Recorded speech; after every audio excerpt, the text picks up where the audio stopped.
Me Priyanka is describing the topic family. Family यानी कि परिवार। परिवार क्या होता है? गुथे के अनुसार सबसे अधिक सुखी वह है जिसके घर में शांति होती, चाहे वह राजा है या फिर किसान है। अगर किसान के घर में शांति है तो क्या राजा से भी ज़्यादा सुखी होता है। उसके बाद क्या, प्राथमिक समूह का सर्वोत्तम उदाहरण क्या है? परिवार। यानी कि जो हमारा फर्स्टली जो समूह होता है, सबसे छोटा समूह होता है, उसका सबसे अच्छा उदाहरण क्या है? परिवार। परिवार एक संघ या समिति होता है, यानी कि एक छोटा सा समूह होता है। और प्रभावशाली संस्था भी है। प्रभावशाली संस्था कैसे? संस्था ये कैसे है? घर। घर के अंदर क्या है? वो परिवार रहता है, इस तरह से क्या वो एक तरह से संस्था भी है। परिवार में पशु स्वभाव, जो कि पशु स्वभाव के लोग होते हैं वो मानव स्वभाव में चेंज हो जाते हैं। यह सामाजिक ढांचे की केंद्रीय इकाई होती है, यानी कि समाज की जो मेन इकाई होती है वो क्या होती है? परिवार, यानी कि सबसे छोटा समूह। सामाजिक संगठन या विघटन परिवार पर निर्भर है, यानी कि समाज के अंदर उन्हें क्या संगठन करना है या विघटन करना है, यानी कि जुड़ना है या फिर उनसे तोड़ना है। ये सब किस पे डिपेंड करता है? परिवार पे। मनुष्य का व्यक्तित्व, समुदाय और समाज सभी परिवार की प्रगति पर आधारित होता है। यानी कि मनुष्य कैसा है, कैसा उसका व्यक्तित्व है, उसका नेचर कैसा है, समुदाय में वो कैसे रह रहा है और समाज में उनकी क्या वैल्यू है, क्या रेपुटेशन है, ये सब किस पे डिपेंड करता है? परिवार की प्रगति पर आधारित होता है। यानी कि उसके जो परिवार है, उसकी फैमिली है, उसके अकॉर्डिंग ये डिपेंड करता है। जैसा उसका परिवार होगा उसी नज़र से उस परिवार के मनुष्य को देखा जाता है। उसके बाद है हमारी कुछ परिभाषाएं फैमिली की, जो कि अलग अलग साइंटिस्ट या रिसर्चर्स ने दे रखी हैं। जो समर व केलर था उसके अनुसार क्या है? परिवार एक छोटा संगठन है, सूक्ष्म संगठन है, जिसमें कम से कम 2 पीढ़ियां शामिल होती है। कम से कम क्या? 2 पीढ़ियां, यानी कि बच्चा और उसके माँ बाप, जो विशिष्ट रूप से खून के रिश्ते से बंधा होता है। यानी कि उनमें क्या होता है? खून का रिश्ता होता है, ब्लड की रिलेशनशिप होती है। इस परिभाषा के अनुसार परिवार सबसे छोटा मानव समूह है जिसमें संगठन की विशेषताएं पाई जाती है और खून के संबंधों द्वारा 2 या 2 से अधिक पीढ़ियों से मिलकर बनता है। यानी कि क्या है, इसके अनुसार क्या है, जो परिवार होता है वो सबसे छोटा मानव का समूह होता है और इसमें क्या है? संगठन की विशेषताएं पाई जाती है, यानी कि आपसी तालमेल उनमें पाया जाता है। और क्या, ये जो संबंध होता है वो क्या? खून के रिश्तों में होता है। उसके बाद है मैकाइवर व पेज के अनुसार। इसके अनुसार क्या था? परिवार एक छोटा समूह होता है जो लिंग संबंध द्वारा परिभाषित होता है, जो छोटा और स्थायी है, कि संतान उत्पत्ति और क्या बच्चों का पालन पोषण करता है। इसके अनुसार क्या है? परिवार एक छोटा सा समूह होता है जिसमें क्या लिंग संबंध द्वारा परिभाषित है, यानी कि क्या है? माँ बाप के जो फिर बच्चे हैं, ठीक है, माँ बाप का क्या है? लिंग संबंध वहाँ पे बना, उसके बाद क्या? उनके बच्चे हुए और फिर उन बच्चों का पालन पोषण करना क्या है? वहाँ पे परिवार कहलाता है। और उनका फिर छोटा समूह वो क्या कहलाता है? परिवार। उसके बाद है आगबरन। आगबरन और निम्फोक के अनुसार संतान या बिना संतान के पति पत्नी के अलावा, हम सिर्फ ये नहीं कह सकते कि पति पत्नी है, उनकी संतान है तभी वो फैमिली होगी। नहीं, अगर क्या पति पत्नी है लेकिन उनकी संतान नहीं है तब भी क्या वो फैमिली मानी जाती है। संतान या बिना संतान के पति पत्नी के अलावा किसी एक पुरुष या स्त्री के अकेले ही बच्चों सहित या फिर बिना बच्चों सहित कम या अधिक स्थायी संघ को परिवार कहते हैं। इसका मैं आगे तुम्हें बताती हूँ। इस परिभाषा से, जो ये हमारी ये वाली परिभाषा ये आगे डिफाइन कर रखी है, इससे क्या निष्कर्ष निकलता है कि परिवार जो होता है वो एक संघ व समिति होता है, यानी कि छोटी सी समिति होती है, यानी कि एक छोटा सा समूह होता है। परिवार जो वो स्थायी भी हो सकता है और क्या अस्थायी भी हो सकता है। स्थायी यानी कि वो परमानेंटली भी हो सकता है और क्या वो टेम्परेरी भी हो सकता है। उसके बाद है ये क्या है? पति पत्नी द्वारा निर्मित होता है, यानी कि पति पत्नी द्वारा क्या परिवार का निर्माण होता है। बिना संतान के भी पति पत्नी का समूह परिवार होता है। मैंने पहले भी बताया, अगर उनकी संतान नहीं है और पति पत्नी है तो भी क्या वो परिवार माना जाता है।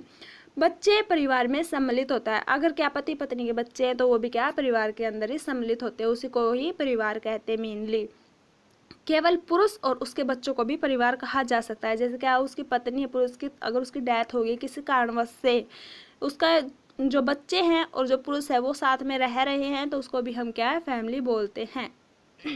या फिर किसी कारणवश उस पुरुष की डेथ हो जाती है और जो स्त्री है और उसके बच्चे हैं उसको भी क्या है? परिवार का ही हिस्सा माना जाता है, यानी कि परिवार ही होता है एक तरह से। वो देखो क्या, अगर किसी पुरुष की डेथ हो जाती है लेकिन उसकी पत्नी फिर अकेले रह जाती है अपने बच्चों के साथ, वो पत्नी और उसके जो बच्चे हैं वो भी क्या एक फैमिली ही होती है।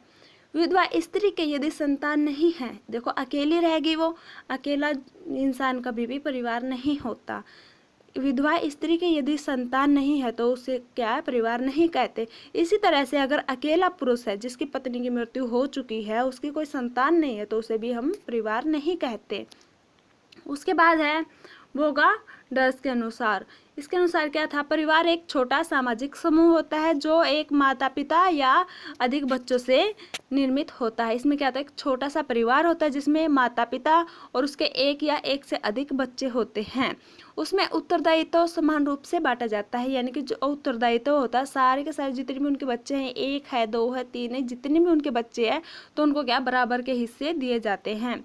और जिसमें स्वतः नियंत्रित, जिसमें क्या अपने आप से ही उनको अपने परिवार का नियंत्रण करना होता है, तथा सामाजिक भावना से ओतप्रोत व्यक्ति बनने के लिए बच्चों का पालन पोषण किया जाता है।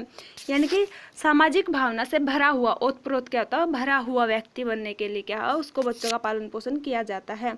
अगर वो अपने बच्चों का पालन पोषण नहीं करेगा तो समाज क्या उसको निकाल देगा वहाँ से, उसको गंदा बोलेगा, अच्छा नहीं बोलेगा, उसके समाज में इज्जत नहीं होगी। इसलिए क्या उसको सामाजिक भावना, यानी कि समाज में अपनी इज्जत बनाए रखने के लिए क्या है, अपने बच्चों का पालन पोषण करना होता है।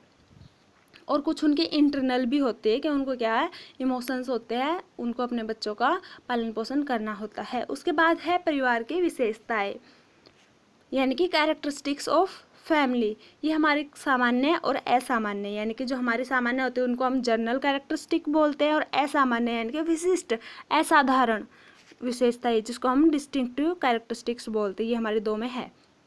जो कैरेक्टरिस्टिक्स हैं फैमिली के वो क्या क्या है, जो हमारे नॉर्मली होते हैं, सामान्य जो जनरली पाए जाते हैं हर फैमिली के अंदर, ये फीचर्स होते हैं।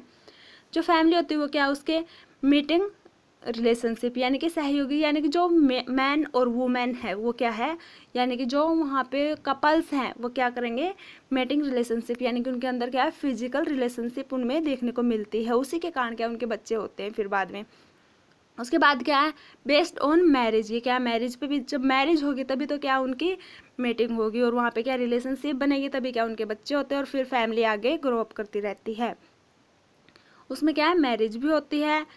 उसके बाद है वंश नाम की एक पद्धति। देखो अब इनकी क्या है, पहले क्या मैरिज हुई, फिर क्या हुआ वहाँ पे मेटिंग रिलेशनशिप्स हुई, उसके बाद क्या वंश नाम की एक पद्धति, यानी कि उनके बच्चे हुए, वंश उनका आगे चल पड़ा। ठीक है।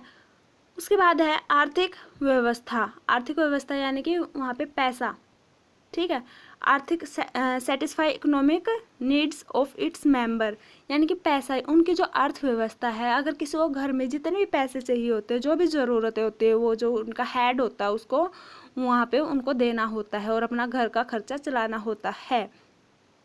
उसके बाद है सामान्य विकास स्थान, यानी कि सामान्य विकास स्थान क्या है, उनका घर, जो उनका घर है वो है या नहीं है। कॉमन रेजिडेंटल प्लेस, यानी कि वो कहाँ पे रह रहे हैं, उनका जो घर है वो। ठीक है, सब अपना घर बनाते हैं, चाहे उनका छोटा हो या बड़ा हो, कच्चा हो या पक्का हो, लेकिन उनको क्या है, रहने के लिए जगह चाहिए होती है।